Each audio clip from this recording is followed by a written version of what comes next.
Let's see what we got going. I think we've got something. Let's see. All right, so there's the review sheet. And so the thing that y'all got sent had most of the stuff on it, right? It was like all the Federalist stuff plus all this stuff on the left-hand side.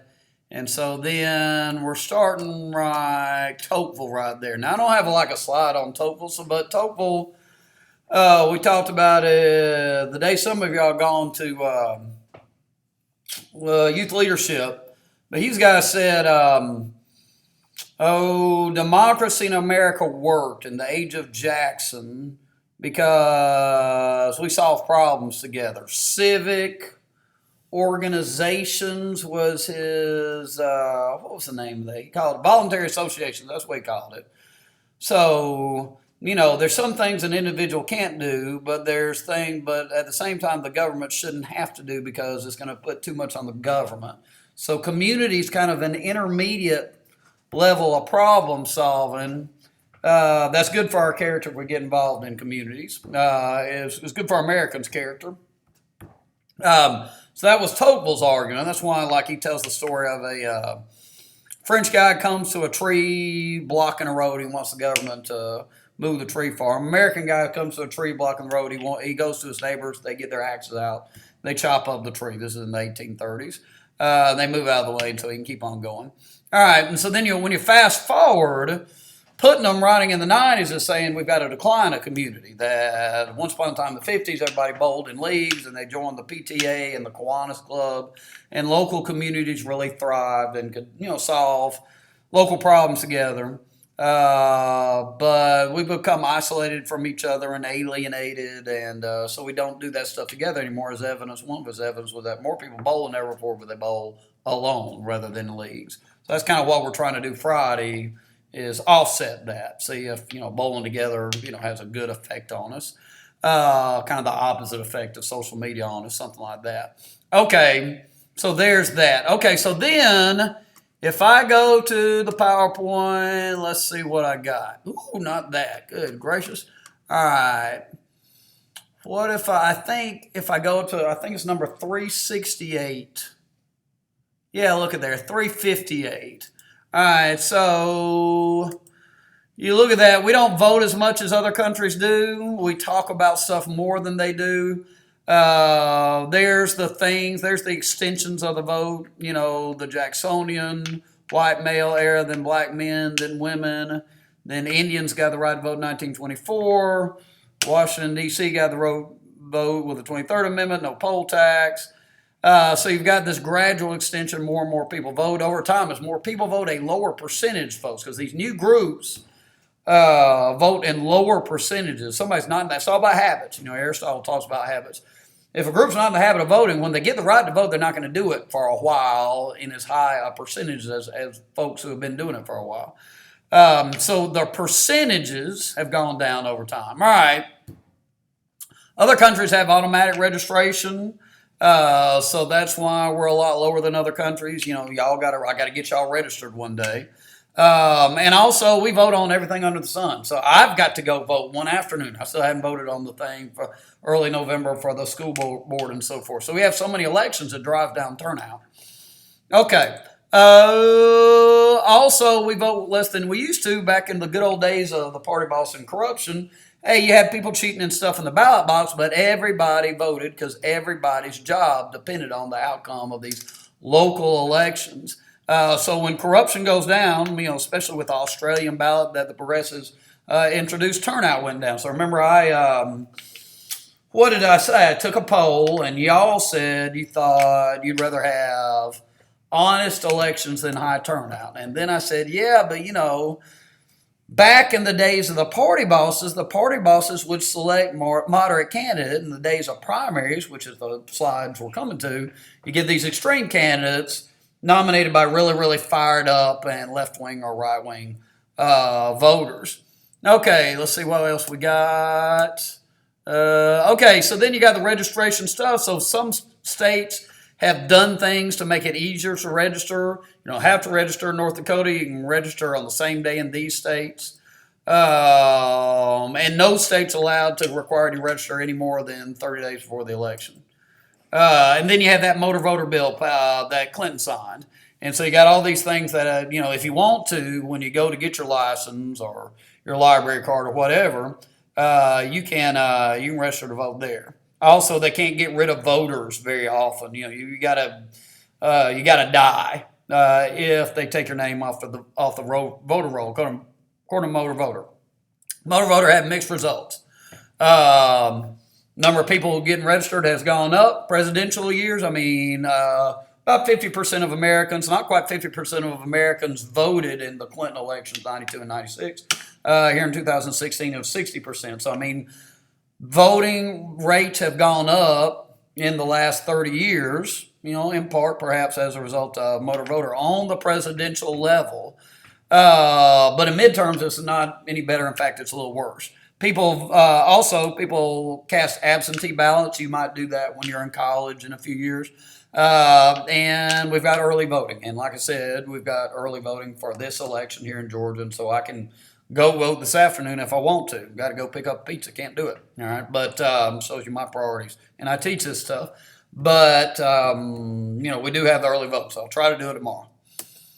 Can't do it tomorrow. Got to go to Rome tomorrow. Maybe Friday. Okay, then you got the voter ID laws. It drives down turnout. Voter ID laws, picture ID requirements, and low turnout is good for Republicans. High turnout is good for Democrats. We talked about that with the weather.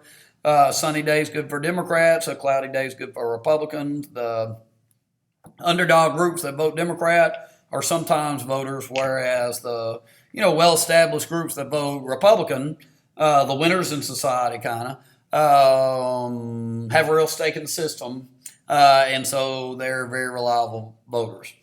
All right, let's see if that's it.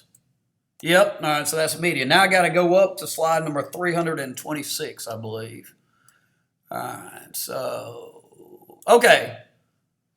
So it's the nomination process. So you got to nominate to get elected to any office. You got to get nominated. Then you got to win the general election. So the nomination is naming somebody for office. All right, let's go over to the review sheet just for a second to see where we're at. So there's all that early voting stuff. So now we're on the right-hand side. All right, so we're doing the right-hand side here. All right, man, it looks like, I think I have to skip a few slides to get to the Electoral College thing. Okay, well, let's go with it. Try to get through it. We want to get through this whole thing in, less than 15 minutes. All right. So a caucus is where you go to different parts of the room. You got to be really fired up. It takes a long time. It's kind of fun, sounds like, because you get to debate. Iowa does it, and that'll be in February. About a third of the states do caucuses. 2/3 of the states do primaries. So we talked about the difference between open and a closed primary, open primary, anybody can vote. Georgia has open primaries. About 2/3 of primary states are open primaries. In a closed primary, I'm not allowed to go vote for who I think the best Republican is going to be. And so Florida had a closed primary, and so I couldn't vote for Bush against Buchanan, even though I wanted to. All right. Open primary, anybody can vote. So if somebody wanted to vote, raid the Democratic primary this time to make sure Elizabeth Warren didn't get the nomination or cast a vote against Elizabeth Warren, they could do that.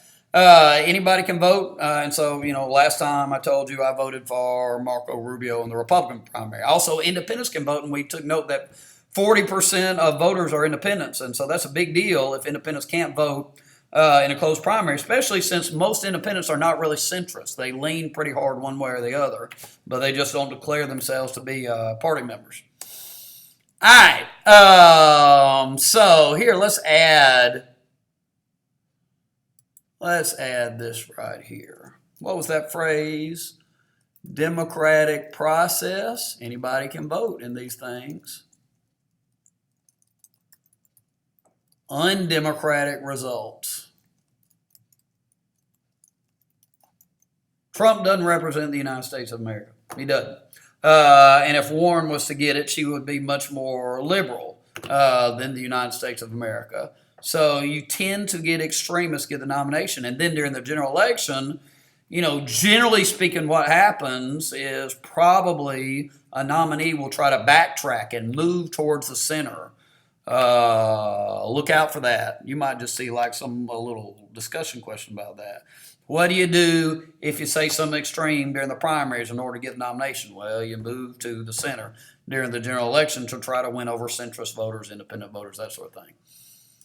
All right. Let's keep going, keep going. Okay, so then there's the next one. Number one predictor for all the independents out there, the number one predictor how somebody votes is their party. Somebody calls themselves a Democrat, they're not going to vote Republican, vice versa. A lot of times people say, like there were a lot of Republicans saying they weren't going to vote Trump, and then the last minute it's called coming home. They came home to the Republican Party and they voted Trump. In 2012, the economy was bad, and I was sitting there going, well, if there's a Republican in office, I'd blame him for it. So I'm not sure if Obama should get reelected or not. Then same deal. I couldn't do it. Day of the election, I was sitting there telling people, oh, I might vote for Romney. No, you're not. Shut up, Mackenzie. You're going to vote for Obama, So I did. Party ID is the number one predictor of elections. Okay, then you got those two. You got the Reagan thing. Are you better off now than you were 4 years ago? So that's called retrospective voting. Outside of party ID, retrospective voting is a little more widespread than prospective voting, where people say, here's they read up on all the issue positions, and most people don't have time to read up on all the issue positions of the candidates. But if like people who do this stuff or think about this stuff all the time, they'll prospectively vote. But your average voter, hey, are things good? Well, I'll probably keep the guy in office. Are things bad? Maybe I'll vote for a change. So, that kind of bodes well for Trump, at least if economics is the number one consideration of a retrospective voter. Okay, to other factors. Man, I still got to look up Ebola, the year of Ebola and the impact. But the October surprise, it was the email thing in 2016. Some last-minute event that moves the polls 2 or 3 points, one direction or another, and some key states, and so one candidate doesn't have time to respond to it, so it might really change the election. All right, during midterm elections, the president's party almost always loses seats. So the people that show up and vote, a lot of people don't vote in midterms. Who does? The people who are mad. People are mad at the president, so they're going to vote for the other party. The Republicans in 2018, their loss in seats was up maybe a little bit higher than average, but not much. All right, Obama. The Democrats really lost a lot of seats in the midterms in the Obama years. Remember when we were doing the party thing? Obama was he's good as a good guy, representative of the nation, but the all-time worst party chief. The Democrats really suffered under the Obama administration. Okay, and then you've got this thing, national tide. Hey, do people vote because of what's going on in Washington, D.C., or do they vote in their local community? About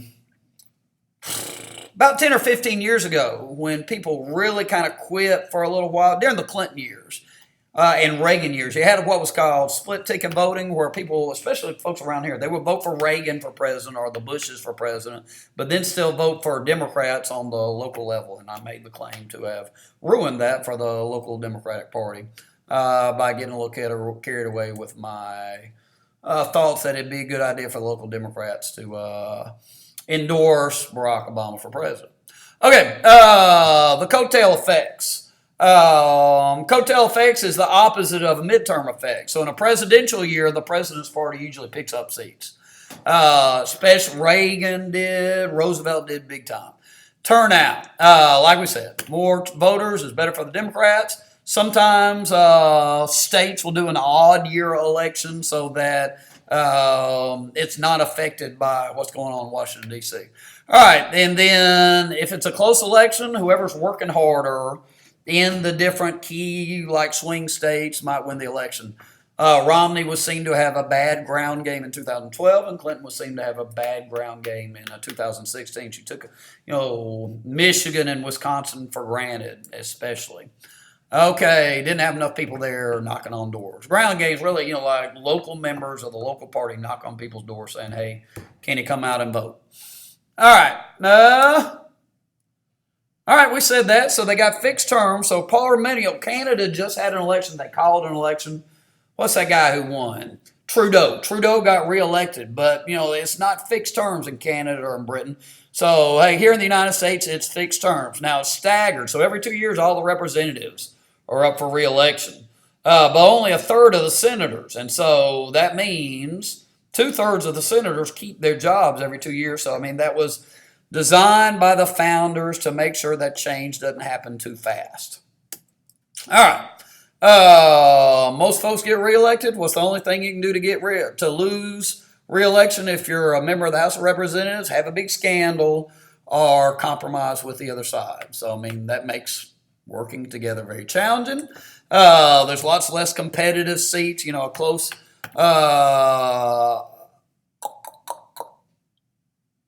Close seat. All right. I don't really think we talk. I think maybe the bell rang. All right. I think I'm sad. We'll take a look. I don't think I'm going to talk about that anymore. I think I'm satisfied with that. And then we got to go to the Electoral College, right? So let's see if I can find those slides about the Electoral College. Boom! Look at that. All right. So general election. All right. Tuesday, following the first Monday in November, so it's somewhere between the 2nd and the 8th. Is that what we decided? All right, it's called the Electoral College. It was done because average people weren't, trusted. It's become more democratic, small d, since the age of Jackson. Unfaithful electors haven't decided an election ever. Okay, so there's the numbers on it. 435 representatives plus 100 equals 538. You need 270 to win. So you know who wins the East Coast by about 9 o'clock, so what does that include? You look at that. By 9 o'clock, you know Pennsylvania. You don't know Ohio. You don't even know the panhandle of Florida. So probably we don't know ever who's going to win the election until 10 o'clock, till Central Time Zone is in. But then we probably have a pretty good idea. I kind of remember knowing by 10 o'clock how this thing was going to turn out in 2016. They didn't call it. It doesn't become official until about 1 o'clock. All right. Polls close in California at 10. And then, hey, it takes a long time to count all those votes in California, 20, 30 million votes. So they take a little longer than on the East Coast. And so, about 1 o'clock is when it becomes official, usually. All right. So you got 5 popular vote winners who lost the Electoral College, or popular vote losers who won the Electoral College. 40% of the presidential elections in your lifetime, the Democrat who won the popular vote lost the Electoral College. Of course, it's awfully hard to change things. And you've got those arguments that y'all made well about, like, rural versus urban voters. I felt like y'all did a good job in raising the important issues, the practically important issues, better than the CGP Gray video, I thought. Okay. It requires an amendment. In evenly divided times like we got right now, you're not going to have 2/3 of Congress voting for the same thing, or same controversial measure, or 3/4 of state legislatures voting for the same controversial measure. So it's really hard. There's something called, one of those articles called can't remember the name of it. It's the National Voting Initiative, and it's kind of complicated, but it's kind of a way around. It's a way around a constitutional amendment. Remind me to talk about that. It's complicated. I never can remember exactly how they want to do it, but states are talking about doing it. Okay. Hey, it creates a mandate to govern because your margin of victory in the Electoral College is almost always a lot bigger than your popular margin of victory. So then the new president can say, hey, the people have spoken. I've got to do this stuff. Obamacare or immigration or whatever it happens to be. Okay. Boom. That's it. All right. Cross your fingers. If you're crossing your fingers, that made it work. But so go back in time and cross your fingers. I'm crossing my fingers now, that I can remember what I'm supposed to do now. So here's what I do. Let's go over here. Isn't this what I do? Man, I'm so stupid. Okay. So I believe I go right here. All right. This is what does it. 3, 2, 1, click.